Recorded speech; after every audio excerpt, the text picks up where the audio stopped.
We've got breaking news and a rare occurrence. A federal judge slams judicial activism. Keeping you informed and engaged, now more than ever. This is Sekulow. We want to hear from you. Share and post your comments or call 1-800-684-3110. And now your host, Logan Sekulow. Welcome to Sekulow. We're back. Will Haynes is in studio with me. Mike Pompeo is going to be joining us, and my brother Jordan Sekulow will be joining us from our D.C. headquarters and our studio there to go over some of the new work that the ACLJ is doing right now. They got some amazing stuff going on. You're going to want to stay tuned for that. That being said, you may have seen the headline, may have heard my little tease there. That's right. There's a federal judge out there. Well, there's at least one who's saying, I don't think we should be getting involved so much in this judicial activism, and so much so I'm going to put pen to paper and put it in one of my rulings, because this is what we have a federal judge on Monday who denied a request by a Maine Family Planning provider. This was someone who said, hey, we provide abortions. We're not Planned Parenthood. We shouldn't be stripped of our federal fundings because we're not Planned Parenthood. And here they are. And, of course, that judge stuck his neck out quite a bit. That's right. So in this case, this is in the U.S. District Court for the District of Maine. This judge put an order down on a preliminary injunction that was requested by the Maine Family Planning Association. They wanted a preliminary injunction to stop the defunding of their work, their abortion business. And what this judge goes to show in denying that preliminary injunction, so effectively saying they are still defunded by the big, beautiful bill, he didn't just stop at saying, here's my rational basis for why I'm denying this preliminary injunction. He writes at length about why it is not the role of the judiciary to do this, including lines like this. Undoubtedly, most of the public that is outraged by Congress's defunding of, quote, prohibited entities will feel as though they do because they find the provision unwise, unfair, and illogical. In fact, much of plaintiffs' arguments turns on a public policy critique of the prohibited entities portion of the big, beautiful bill. However unwise the prohibition of Medicaid funding to providers best positioned to deliver Medicaid services to underserved rural populations, the judicial branch, despite much generated confusion on this basic point, does not serve as an omnibus super legislature to sit in final judgment as to which policy outcomes it prefers. That judgment rests with the people. We'll get to more of this, but basically throwing shade through this order at the judge in Maine, in Massachusetts, which jumped through all these hoops to grant preliminary injunctions to not just Planned Parenthood of Massachusetts or the National Planned Parenthood Federation for America, but to all of Planned Parenthood members. This judge is saying, we're not a super legislature here. This isn't our job.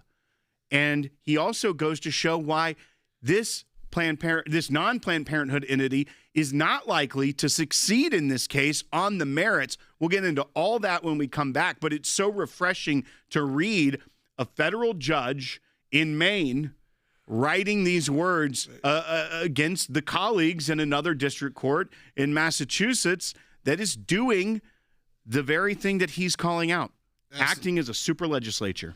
Absolutely. Phone lines are open for you. I want to hear from you. We are also in the final days, just the final 5 days of our 35 years of Victory Drive, and we have had some breakthrough victories and a big breakthrough victory to report in our efforts to defund Planned Parenthood, as you've heard, and abortion providers. So these are the big victories the ACLJ is always getting involved in. We've had that federal court in Maine agree with us, refusing to block the defunding of the abortion industry and slamming judicial activism in the courts. None of this happens without you. Those rogue judges need to be put in place and sometimes get placed by their own other judges, which is nice to hear. But we can't do it. We can't submit all these incredible briefs and amicus briefs and all the things that we do here to make sure we're involved without your help.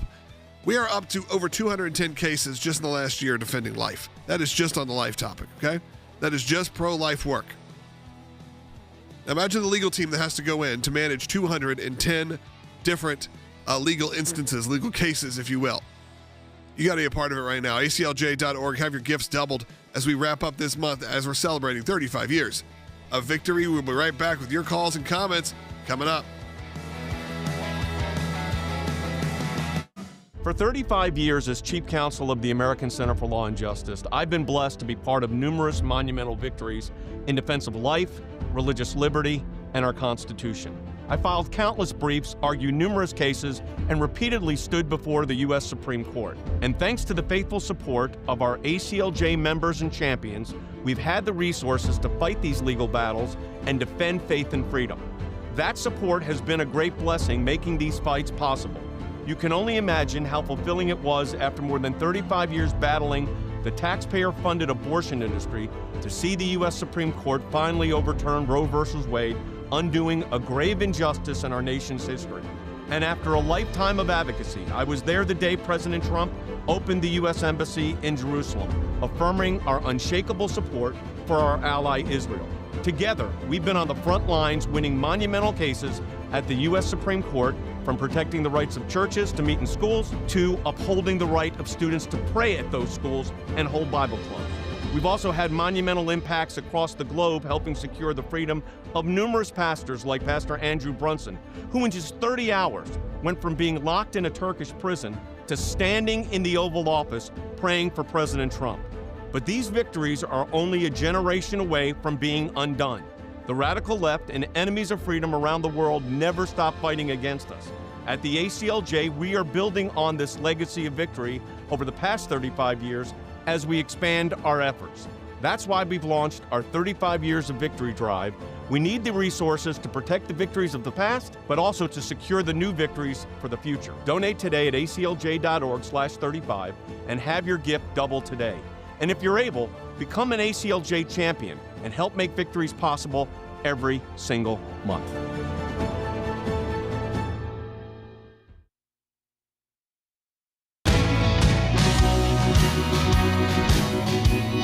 Welcome back to Sekulow. Phone lines are open for you at 1-800-684-3110, 1-800-684-3110. If you want to have your voice heard on the air, we also see quite a few of you joining us today on YouTube and on Rumble. If you're on those platforms, there's always ways to interact. You can put in a comment, you can hit that thumbs up, and of course you can subscribe. All those are great things. One of the things I always ask you to do, if you don't have anything to say, let me know where you're watching from. I love to see that in the comments. Mike Pompeo is going to be joining us in the next segment, and then later on, again, my brother's going to be joining us from our D.C. studio to give you a big update of what's been happening at our Washington, D.C. headquarters. Of course, our media office is here in the Nashville, Tennessee area, and our D.C. headquarters is where, obviously, our political, legal, and government affairs offices exist. We have lawyers all over the country. We have them in this office and all over the country and all over the world. But, of course, that is where the legal headquarters is. Phone lines, again, are open for you at 1-800-684-3110. And we want to restate the topic at hand that we're discussing right now, at least, well, which is you finally kind of have a federal judge who says some nice things. Maybe says, hey, my nice things, I mean, say, hey, other judges, quit it. Well, and Logan, this also points out why it's so important that the ACLJ engages these cases. This judge that denied this preliminary injunction request did so directly, but with some language that is very similar to the brief that we filed. Listen to this part. This is from our brief that we filed with the court in support of the administration and the government and the Big Beautiful Bill's provision. And we wrote, ordering Congress to spend money it has declined to appropriate would violate the separation of powers. The Appropriations Clause reserves power of the purse exclusively to Congress. Courts cannot compel Congress to spend money any more than Congress can compel courts to decide cases. The relief plaintiff seeks, an injunction forcing Congress to fund its operations, would transform federal judges into super legislators empowered to redirect public resources according to judicial rather than legislative priorities. I already read you that part where the judge said the judicial branch, despite much generated confusion on the basic point, does not serve as an omnibus super legislature to sit in final judgment as to which policy outcomes it prefers. But also, that entire point about the separation of powers. The judge writes, the Constitution gives the Congress of the United States the power of the purse. The very first enumerated legislative powers of Congress are the powers to raise and spend money. And this means that Congress, not the executive branch or the judicial branch, has the authority to determine how to spend or not spend the nation's dollars for the achievement of, among other things, the, quote, general welfare of the United States. So why do we file in these cases, even when the government has their own attorneys that are fighting this, when a plaintiff is suing the government? Obviously, we are not representing the government. The Department of Justice and the Council of HHS are. There. But when our attorneys, I've read you the words, those are powerful words that are echoed in this judge's opinion. Our attorneys are very good at this, and they know what to write and how to write and explain the law in such a clear-cut way that you start to see these things echoed in the opinions of the judges. We talked about last week where we filed in that case, in that appeal of that enormous judgment of over $500 million against President Trump. One of the concurrences from one of those justices directly quoted the ACLJ. That is because we hire the best of the best. They are savvy, smart attorneys that know how to write these briefs so that it gets the attention of these judges. When they read it, they know the power of it and the weight of it, and they know it's the law. And many times that's why you see it reflected in their opinions. Yeah, a lot of times reflected, as Will said, either word for word or like someone, copying your homework, just like slightly altering it. You're like, oh, I wonder where they got that idea from. Obviously, it's from our ACLJ team. They have the tools and the talent to get stuff done. And it is incredible work that this team does, whether it's our legal work or our media work. I say that as someone who is obviously your broadcast partner here, someone that talks to you each and every day, tries to break down what a lot of this means, because we have incredible legal minds, and of course we need to have people who can then take that and translate it. So I have people like Will, we have me, we have all the people joining us on our team, my brother Jordan, who is a lawyer and also can talk to you and explain to you what's going on, because sometimes you'll get stacks of papers, we'll get emails, and I'll have to call someone and say, tell me what this means. We want to make sure we're there for you to not only explain what's going on in the world, but also be there in a proactive and an active way. Of course, it's happening right now as President Trump is holding his 7th cabinet meeting of his second term. We're looking at some of those images live right now in our studio. This is what's happening. You have a much more open group in terms of the White House. This is not something you saw very often during the Biden time. You have seen some of Trump imagery. I know there's like a giant Trump banner that was like rolled out in front of the Labor building, and some people were giving that some grief. I think it's also because you had 4 years of a silent Biden administration who would want, the most they would want to do, or the worst thing possible scenario, was be to have him show up and start making speeches or talking to the press uncensored. That's right. And once again, I want to get back to another point where this judge really called out these other judges. Remember that judge in Massachusetts jumped through all these hoops. Planned Parenthood forum shopped to try and find the best way in light of that Supreme Court decision. Explain that forum shopping. Essentially right, going forum around shopping, finding a judge that's going to be reasonable, right? That's right. Going around trying to find the judge that will give you the maximum relief. And there was that opinion from the Supreme Court, which struck down these universal injunctions. Planned Parenthood got clever in the way that they presented to this judge, and the judge made a questionable decision and had to jump through so many hoops, at the same time saying that Planned Parenthood is not one entity for these purposes, but it is one entity for the purposes of granting an injunction. Very confusing acrobatics that the judge had to do to give them this big relief. Now, that didn't affect the Maine Family Planning Federation that is able to now seek their own relief and didn't get it. So they're still not getting funding, while Planned Parenthood currently is because of the preliminary injunction. But I want you to read this other part for this judge out of Maine and really directly taking shots at the Massachusetts judge, if you read it. And it says, the plaintiff's predicament is complicated by a longstanding cultural battle over the availability of abortion spanning nearly 50 years. It was considered a constitutional right. However, 3 years ago, the Supreme Court held that abortion is not a right protected by any constitutional provision, and as such, quote, the permissibility of abortion and the limitations upon it are to be resolved like most important questions in our democracy by citizens trying to persuade one another and then voting. That's from the Dobbs decision. Then this judge goes on to say, that is precisely the type of democratic exercise that produced the big, beautiful bill. it would be a special kind of judicial hubris to declare that the public interest has been undermined by the public, effectively saying that our democratic process, the very thing that we are told all the time by the left is in crisis, our democracy, that democratic process is what led to Congress getting elected, President Trump getting elected, and this bill getting passed. It is a, quote, special kind of judicial hubris to try and claim that there is a public interest that is being harmed by the public, because that's how our democracy works, our democratic republic. So he sees this very clearly. The democratic process worked. The remedy, if you don't like that, is to change the minds of your fellow people and how they vote, not to rush to the court and try to get policy decisions changed by the courts. This judge has it exactly right. I love the very much some of the flavor to this that you can see that was probably drawn from even the brief our attorneys wrote.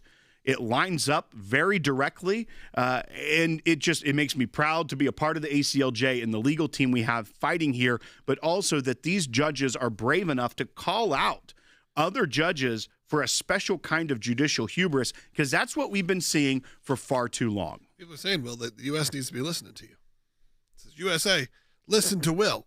There you go. Pay attention. The whole country. The whole country needs to be paying attention to you. I also see some people commenting right now about our work internationally, and I do want to say, as you support the work of the ACLJ during the 35 years of victory or whenever you do, you are also supporting our international work. Some people are asking about, can we get involved in places like South Korea, North Korea, and all those things. If you feel like you are called to give and you would like to see us expand into some of those places, let us know. I'd love to know where internationally you'd like to see the ACLJ get to work. Now, obviously, there are legal laws, there are rules, there's a lot of different barriers you got to go through. It's no simple journey. But we are always fighting for those overseas. We have the ECLJ, that's the European Center for Law and Justice.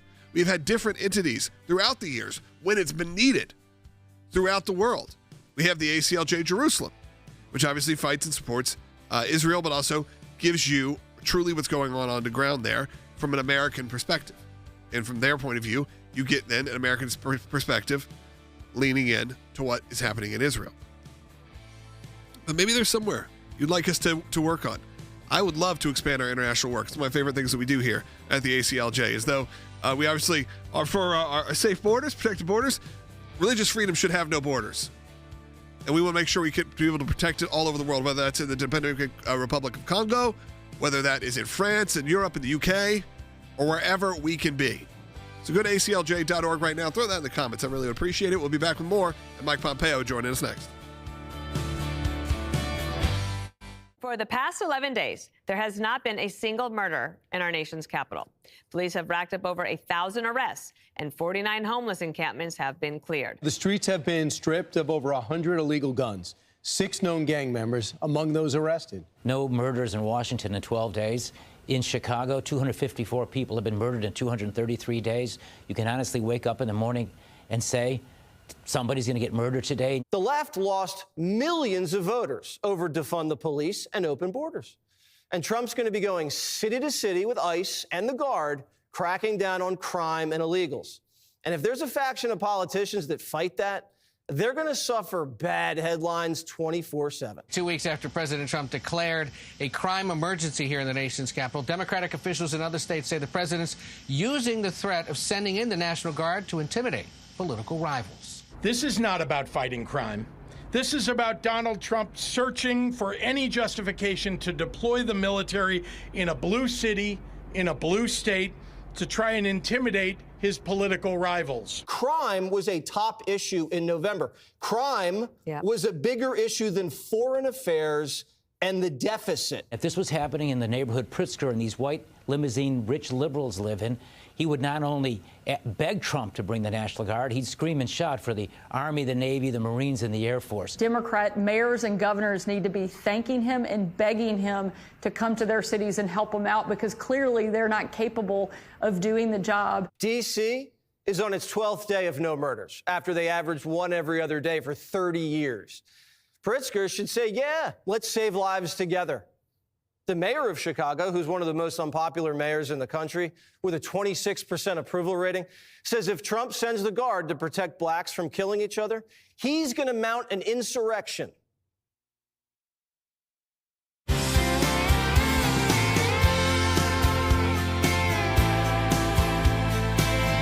Welcome back to Sekulow. We are now joined by Senior Counsel for Global Affairs, Mike Pompeo, who has been joining us again for a number of years now, and always an invaluable resource, someone that can provide you really an inside look into all of this and how this has all been happening. One of the things, Secretary Pompeo, we want to address is obviously the crime issue that President Trump clearly got some pushback over, but now we see a place like Washington, D.C. I was talking to my 13-year-old son about this, who was very well aware of sort of the crime issues that happen in some of these major cities, and specifically has been in Washington, D.C., that there are areas that have always been rough. But when you have this, a week, 10 days plus now with no significant crime, no murders that have happened, it's a pretty wild place to be in. It's something that almost feels like it should be unthinkable, sadly, in 2025, that this could actually get done. But it also shows you that we have somewhat the resources. We have people like the National Guard. We have the brave soldiers who are ready to take on this crisis and maybe get stuff done. Maybe this has been what we've needed all along. Two things.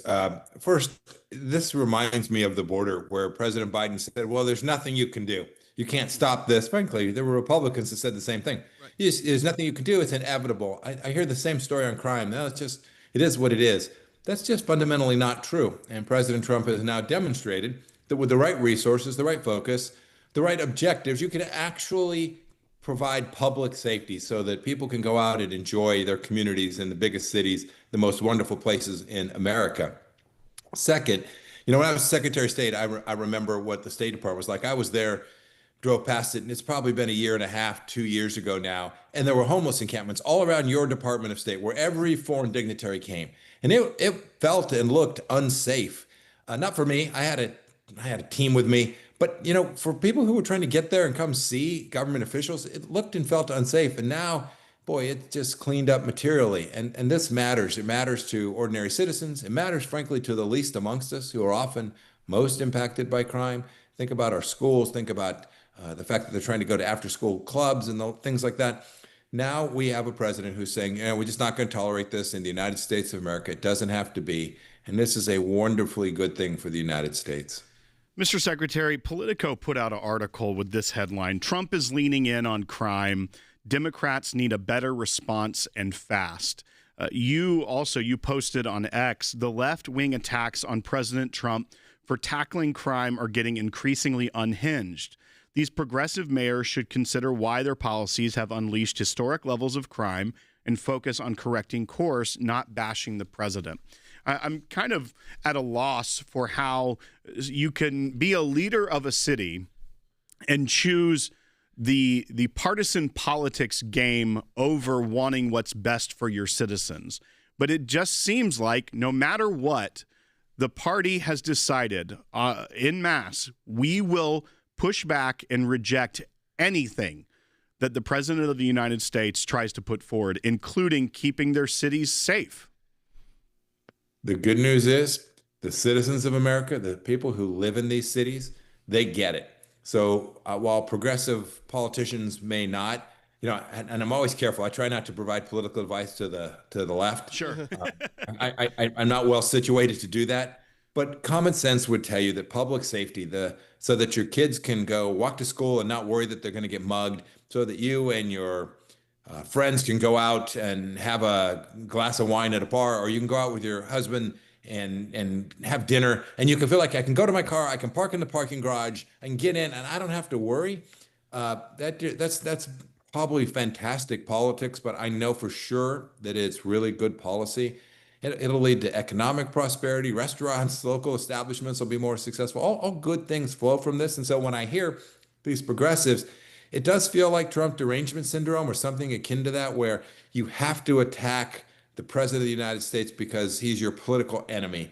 And that is a mistake, both politically, I think, and practically, because ordinary folks get that this matters to them and improves their lives. I think when you visit those cities, you visit the cities that have those safety and those protocols in place, you can feel it. You can feel it on the streets. Specifically, you spend a lot of time in a lot of the major cities across America, as a lot of us do.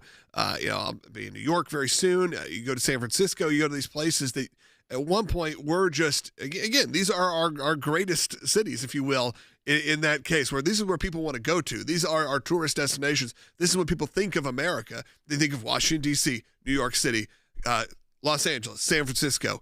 Obviously, then you can fill in the rest of the map. But those are probably the top 5 that people think of, or Florida maybe. But you want those areas not only to feel safe, but of course, we want to protect human rights, human dignity. So there was a big uproar, even with what we're going to do, except with his homeless encampments and the things that have happened. But from all I could see from President Trump's what he's been doing, it's not been, hey, we're just going to kick him out. Like I've seen a lot in California where they just say, hey, get him off of Hollywood Boulevard. Get him off of Hollywood Boulevard, move him a mile away where the tourists don't see it. It's been, no, let's get these people help. Let's get them in housing. Let's get them into shelters, places they can be taken care of, and hopefully, somewhat rehabbed back into society in a way that actually has a plan. And the fact that that is being attacked is really where you said the derangement syndrome goes too far, because the Christian side of us that does go, of course, we need to protect the homeless people that need help. But protecting them doesn't just mean run wild in your city and see what happens. That's right. And remember, some of those same people, the people who are struggling, they might have an addiction problem, they may not have a place to stay. They're often the victims of this violent crime. Right. And so, yes, it is a wonderful thing to say, no, we're going to try to provide good, sound solutions. We're going to try to take care of you, whether it's medical or psychological, whatever it is you need. But we're not going to tolerate the risk of violence on our streets. I've gone to cities all across the world. You can see those that have decided, no, we're going to make these safe, wonderful, given up. That is really bad for the people that live in those areas, both from a safety perspective and from a commercial perspective. And the United States should lead the way. We do have these remarkable places where people from all across the world want to come spend their money and spend their time to see the greatness of our nation. We can't have them say, I think I won't go to Chicago because they've got a murder rate that exceeds anything anywhere in the world. We're better than that, and President Trump's trying to get us there. We all think about those things, even as American travelers.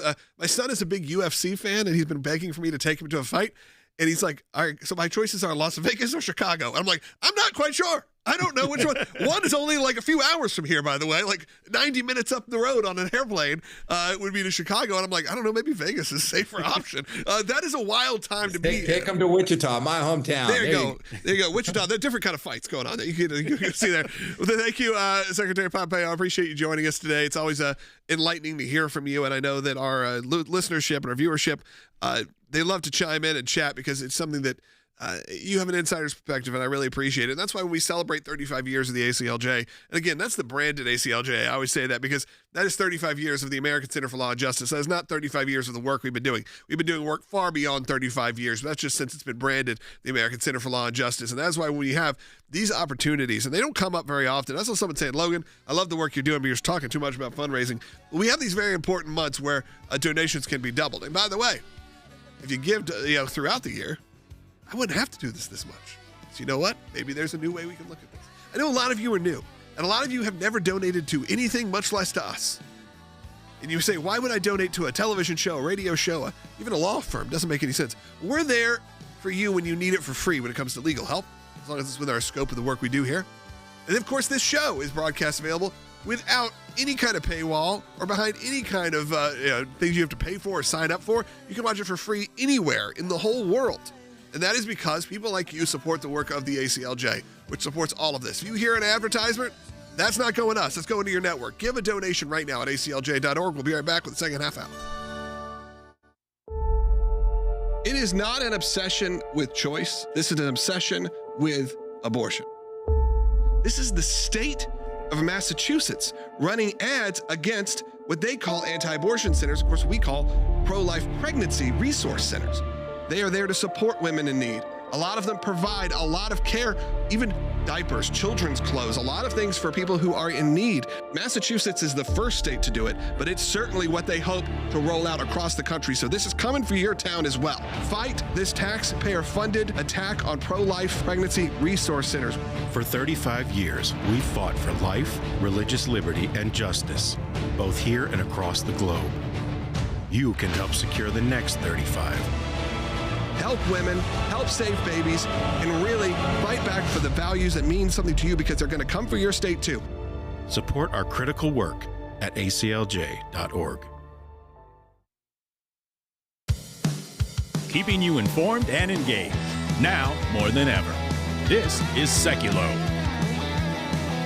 And now your host, Logan Sekulow. Welcome back to Sekulow. Second half hour of the broadcast coming up. My brother, Jordan Sekulow, is going to be joining us in the next segment live from our Washington, D.C. headquarters. He's got some big announcements going on with sort of a whole new look at the way the ACLJ is going to be working in Washington, D.C. And I look forward to him sharing that vision with all of you as we celebrate these 35 years of victory.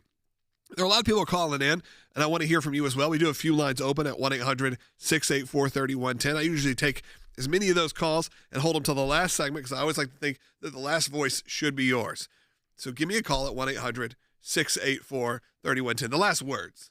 Not necessarily the last voice. You always should have the last words. I do have to say, I want to back up for Secretary Pompeo that was on, and he made a reference to the professional fighting being in Wichita, Kansas. I thought that was just some random poll, but what I found out quickly from Will and my son is that there is an annual professional fighting event that happens in Wichita, Kansas. So you know what? Maybe that's where we'll make it out to. Maybe a little different than the crowd going into Vegas or into Chicago. However, I look forward to those days as well. Let's go to Rhonda, who's calling in North Carolina on line 2. Rhonda, North Carolina, go ahead. Come on, raise up. Hi, sirs. How are you? Doing well. Doing well, Rhonda. How are you? I'm great. I just wanted to thank you for the work that you're doing. I've been an avid listener for several years. I've even contributed to the fund. But I wanted to thank your dad. I had called maybe a month ago, and the screener wouldn't let me get through. I guess she thought that I was going to be antagonistic. Okay. But well, you've made it on, so you know what? Prove them wrong. Yes, your dad was talking about the policies before President Trump got elected. Even with the Ukraine war, he was saying that Ukraine was not as innocent as they claimed. He spoke about Adam Schiff, Hillary Clinton, the involvement of Rice. All those topics, yep. All of these topics, and no one really listened to him. Now it's the topic, and everybody's just regurgitating it over and over again when he was the first one that brought it to the light. Well, Rhonda, I will make sure he knows that and hears this. I'm sure he's listening right now. And, of course, he's on the show every week or so. He'll pop in and do a segment here or there. But I will make sure that gets told to him, because it's true. The work of the ACLJ, and I'm glad you brought that up, we don't try to be reactionary. We always try to make sure we are on top of what's going on right now. So if it's a hot topic that's happening, sure, we're going to cover the news. We're going to tell you what's going on today. That's part of doing a broadcast in 2025. But when it comes to the issues we get involved in, we are looking to the future continually. We're looking at what's going to happen 3 years, 4 years, 5 years. That's why when I bring up a topic and you go, hey, you're kind of going against maybe what President Trump is saying. A lot of that is not me going against President Trump. It's going, okay, I've lived enough life to see what a president can do and how that then can affect the next administration, and then that can affect us as people who fight for religious freedom, who fight for the freedom of speech. Because when the pendulum swings, you want to make sure that you are still protected and that you haven't let a president or anyone who has, interest in their hearts for right this moment make decisions that could have lasting negative impacts. You got to make sure that your voice is being heard. And Rhonda, when you say that all those topics were topics that we talked about years ago and now they're the number one topics, I am not surprised, because that is how we do it here. And sometimes that comes with a little bit of a detriment. That is why when we push for fundraising, a lot of times I say you got to be looking towards that next generation and what we do here, because we are thinking towards the future and not just reacting. You don't hear us just going on and saying, oh, Cracker Barrel. You don't hear that, Will. Well, and to Rhonda's point as well, we were the organization that represented a host of Tea Party groups when the mainstream media and the Obama administration were calling it a conspiracy theory, and that there wasn't a smidgen of corruption. Remember, the President of the United States said that. And we fought. And we took on those cases. So much so that the IRS got slapped down by a federal judge and had to enter into a consent agreement admitting everything they did wrong, violating the rights of Tea Party groups. That was a long time ago. Absolutely. But that same corruption still exists, and we have to keep fighting. And that is why my brother's going to be joining us next to talk about sort of the revamp, the relaunch of what's going on in Washington, D.C., why this new next generation is going to lead that way, and how you can get involved. So make sure you stay tuned. We're going to have him in just a minute, and phone lines are open for you at 1-800-684-3110. In 1985 in high school, I had a newfound faith and I was very passionate. I wanted to start up a Christian club, but it seemed that God had a larger agenda. On December 28th, 2024, I was simply exercising my constitutional rights along with my wife, protesting peacefully outside an abortion clinic. I had a small group of friends and we just wanted to get together and use the property like any other club would. We wanted to read the Bible and study God's word, encourage one another in our faith. I was sharing the gospel with somebody and the cops showed up. I didn't even really notice it. Cops just come up to me and say, "You're coming with us." And I asked, "Well, for what?" And he said, "It's not time for questions. You're coming with us." I walked with them and then put me in the back of a squad car and then cited me again for allegedly causing too much noise and being annoying or inconvenient. We wanted to have the Bible study meet in the school, and we thought it'd be no problem to start. I went through every aspect of the school until we were finally met with a no at the school board level. It seemed like such a violation of my rights. The ACLJ came to help us through the next phase, which was going to be a request presented to the U.S. Supreme Court. On June 4th, 1990, the United States Supreme Court issued a landmark decision. 8 of the 9 Supreme Court justices ruled in favor of Mergens. I went to court multiple times. The ACLJ was with me. By the grace of God and with the ACLJ's hard work, that case was completely dismissed. And it's wonderful to have somebody, fighting for us so hard, and that's what the ACLJ has done. We set a precedent not just for us, but for all sidewalk counselors, which need to be protected.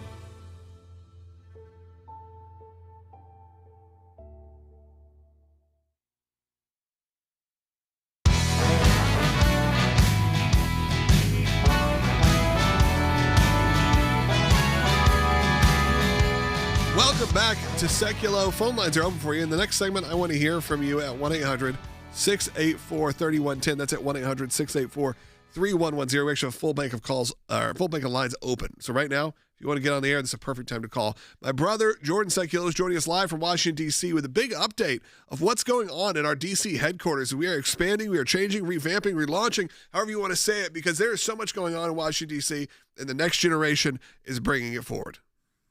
We are relaunching our government affairs department here in Washington, D.C. for the entire ACLJ nationally, bringing on a new director of government affairs who has got serious experience, Logan, both in law and on Capitol Hill. He's actually a Regent Law grad, graduated well before my time, so he's got serious experience on the Hill. He's been a chief of staff to 4 different members of Congress with a career that spanned over 20 years on Capitol Hill. So you can understand the level of contacts he's had, that he does have. His name, Mark Kelly, is someone we've actually worked with very closely at the ACLJ with our government affairs teams in the past and with folks like Than Bennett and others.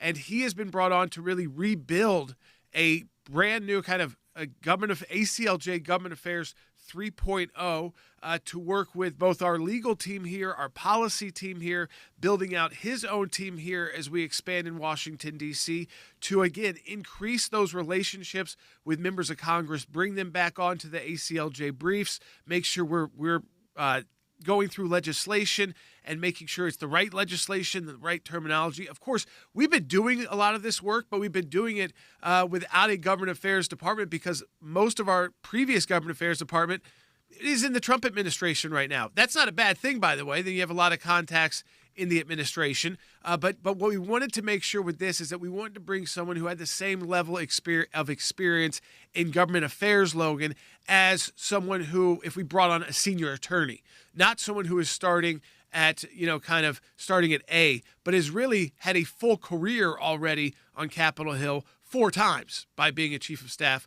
to 4 different members of Congress in times when Republicans were in control of Congress, in times when Democrats were in control of Congress, through different presidents, through different styles of members of Congress that he's worked with. So I think, again, you'll likely meet him on this broadcast at some point. It's just his, I think, day 2 here in Washington. So we came up to kind of welcome him with the team that's based here, the legal team. But we're really excited about re-engaging that effort, bringing more members over, of course, to the ACLJ office. And as there's new members of Congress, constantly making sure that we're reaching out to their offices so that their staff know that we are a resource for them that they can trust, and they can go to leaders in Congress. They can go to the Speaker of the House, Mike Johnson, say, is this the group that we should really trust with legal analysis or analysis of proposed legislation, even a phrase in proposed legislation, or signing on to a brief.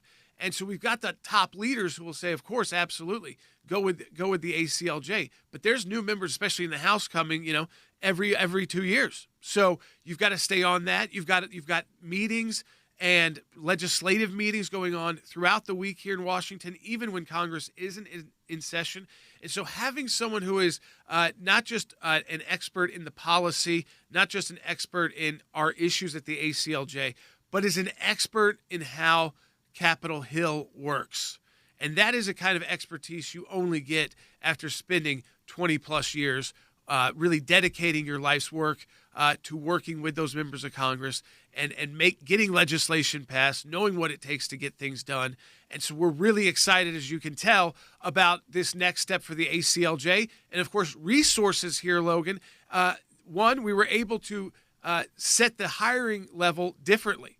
So instead of looking at kind of someone younger that we would train into the ACLJ, we said, let's start by spending real time. And we did about a year and a half on finding someone who's got just as much experience, like I said, as someone who is a top litigator at the ACLJ. Let's bring them on and then let them kind of mentor their own team. Now, the size of that team is going to be dictated by the support of our ACLJ donors. So again, donating to the ACLJ this week, while you can match your donation, Logan, that's critical because we know that team can continue to grow, whether it's through ACLJ or ACLJ Action. We now have this fully functioning government affairs operation backed in action and dedicated to government affairs. We want that to grow. We want that to expand our reach in Washington, D.C., but also in state capitals across the country. We're only able to do that with resources, Logan. We have to have the resources of our supporters and our donors, and I can't think of a better way or another reason to donate. I mean, I just gave you one. We are launching a brand new department that, again, is a department that we've had before, but we're launching it in a new way with someone that has serious experience, and I really want that team to be able to grow, and that team grows with your financial support. Not only bringing people experience, I think it's a different time. It's a different age. You have a different group of senators, a different group of congressmen and congresswomen who are coming in who may not be as familiar. A lot of the people who are very familiar with the work of the ACLJ have started to get older, have started to age out. It's just how the nature of this goes when you've had 35 plus years of work on Capitol Hill. So to bring in, you said, not just fresh faces, which I think is always going to be needed, but also people that can talk and can explain and can really show what the ACLJ does on this sort of level. It's going to be very helpful. As you have a different administration also in office, and how each time that there is a shift, it's obviously a shift in how you can get things done in Washington, D.C., and right now is one of those times we have to be able to jump on it. Yeah, that's right. And so having that team, remember, we've been doing it kind of I've been doing some of the government affairs, some of our other top attorneys have been doing some of the government affairs, but we really wanted to take the time, even though that was more work for us, and we wanted to spend the time to get the right person, like you said, Logan, to really kind of do something different with this department, to have that senior leadership, someone who can pick up the phone and reach any member of Congress, but also know not just the member, because a lot of times we can do that. It's the key staff person on a committee, on like the Judiciary Committee. It's the key legal advisor. And knowing who those individuals are, having that personal relationship already is so key. Knowing about the different congressional meetings going on and being someone that's going to be welcome into those. So again, we are really excited. It is, first of all, you're always dealing with kind of a new generation of legislators in Washington, D.C., but you're also dealing with, again, very thin margins. We're of course, coming up on midterm election year. So this was all done strategically. We knew we wanted to take our time, but we also knew when we wanted to be able to get someone in place to start building the team.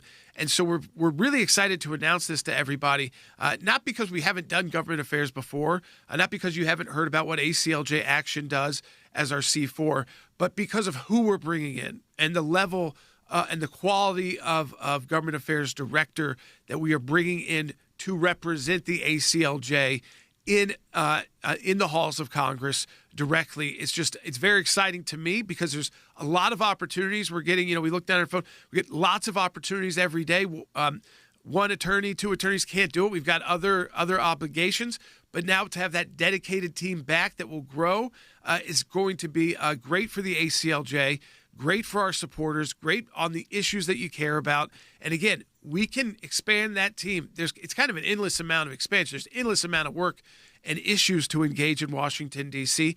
And what I want to start hearing more from people, Logan, would be great too, is on the legislative side, other issues that maybe they don't hear us talking about as much, that maybe they want us to get involved in more, or maybe we just need to talk about it more.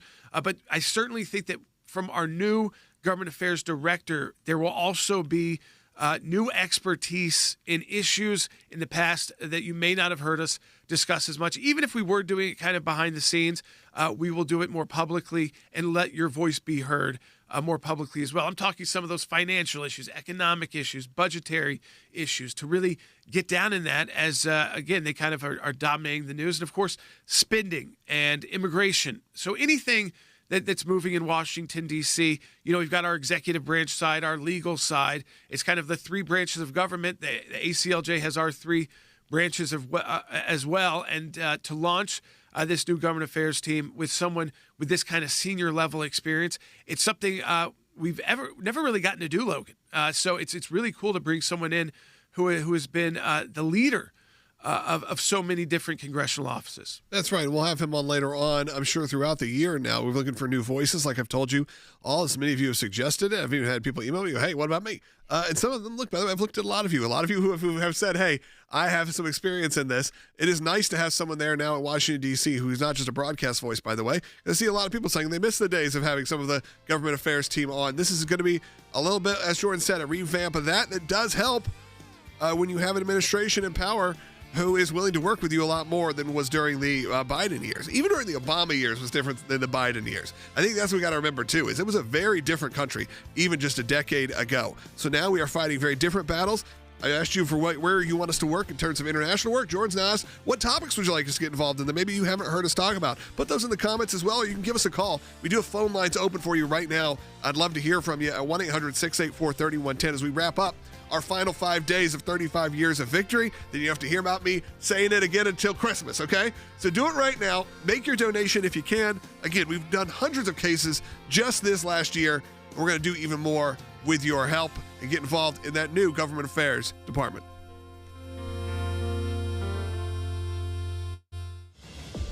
We've witnessed monumental legal victories, from defending the 14th Amendment and protecting our sacred American right to vote.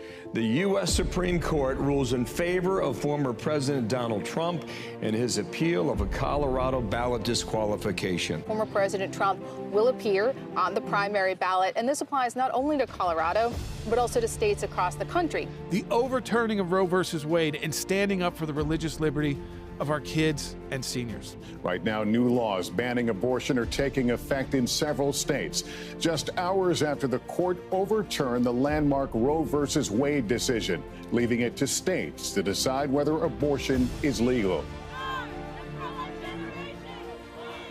But even with the many historic wins we've achieved, the battle is far from over. The attacks on our constitutionally protected rights persist.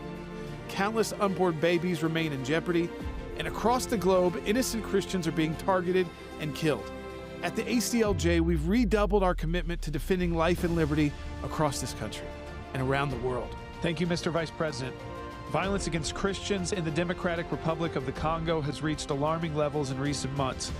In February 2025, the ADF, a terrorist group affiliated with the Islamic State, massacred 70 Christians in brutal attacks that targeted places of worship. This fight isn't just the ACLJ's, it's all of ours. It belongs to every American who wants to preserve the values and beliefs on which this nation was founded. None of the victories we've won would have been possible without the unwavering support of ACLJ members and ACLJ champions. It's been an honor to fight for you all these years, and we're prepared to fight for the next 35 years if necessary. Together, we can protect the Constitution and defend this great nation for our children and for generations of children to come.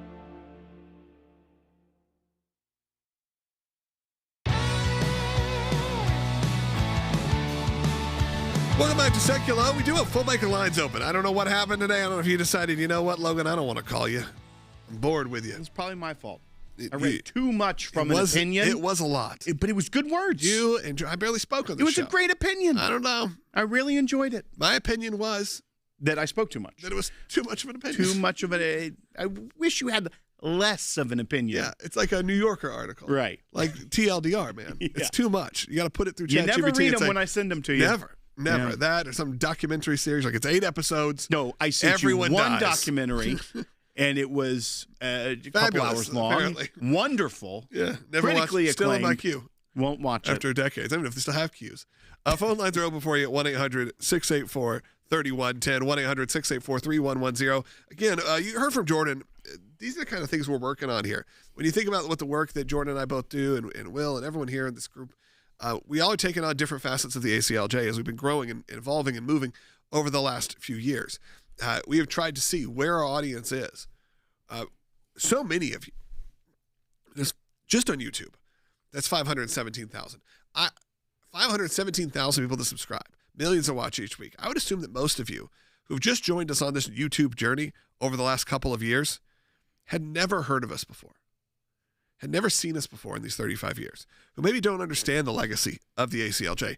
Maybe you don't care about the legacy. Maybe you're just here for the entertainment, and that's okay.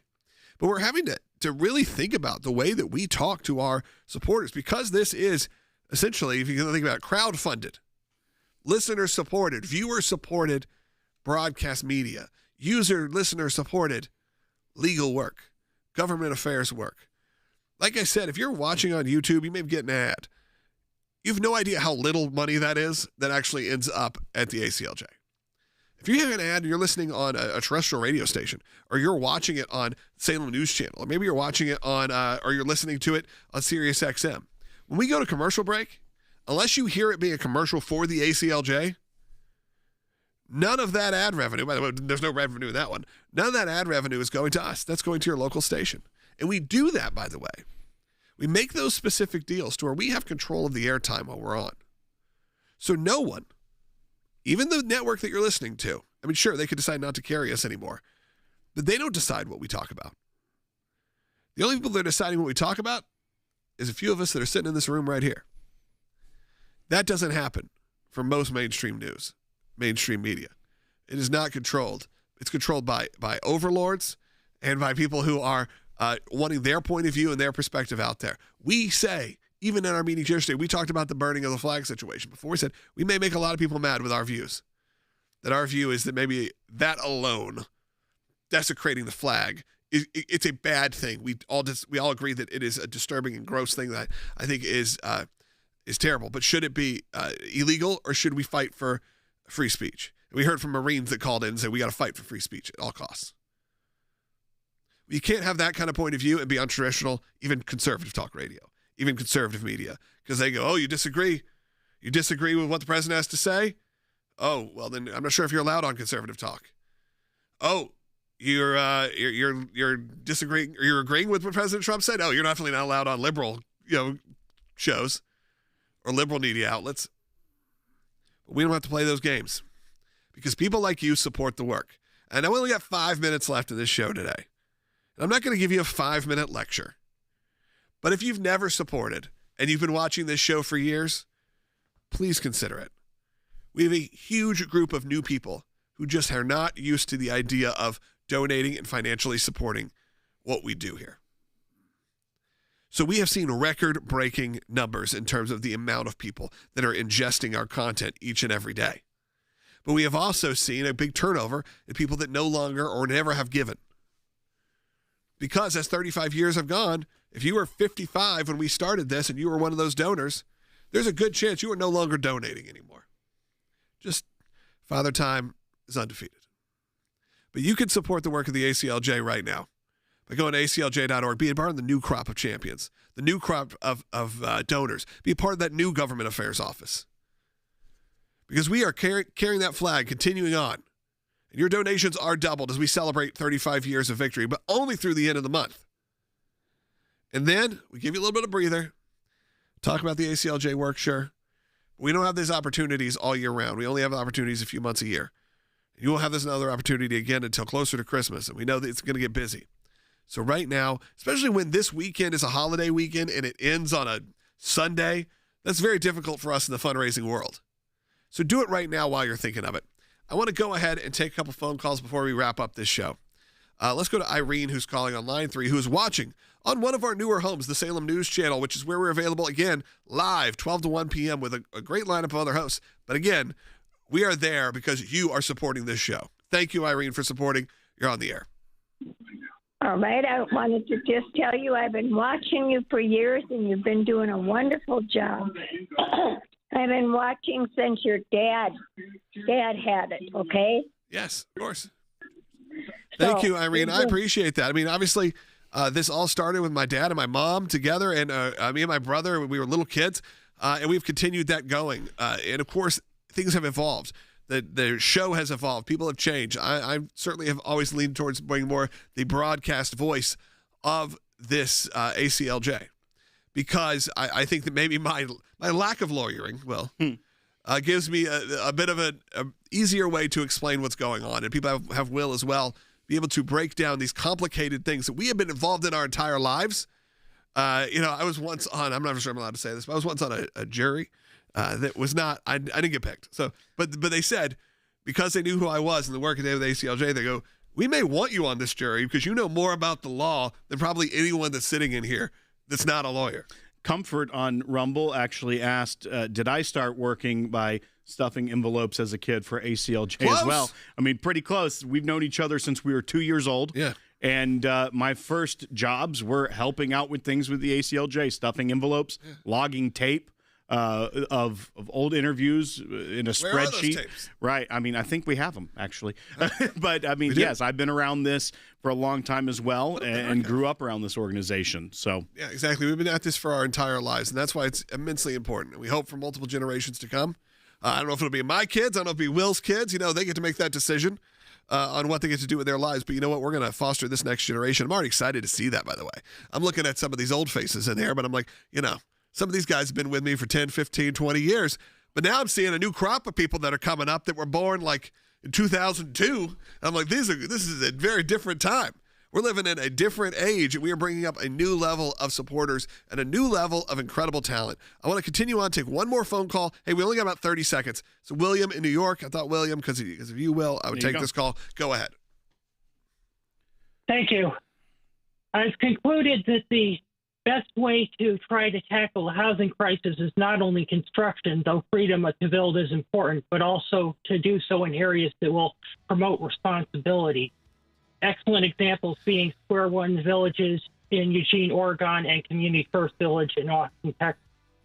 Yeah, William, I'm not sorry. You broke up a little bit of specifically what you're saying, but I think you are right. That there's a lot that can be done when it comes to the homeless situation and where we can plant new housing developments and things like that maybe you're not thinking. We got to think outside the box. Maybe that's something you want us to get involved in, by the way.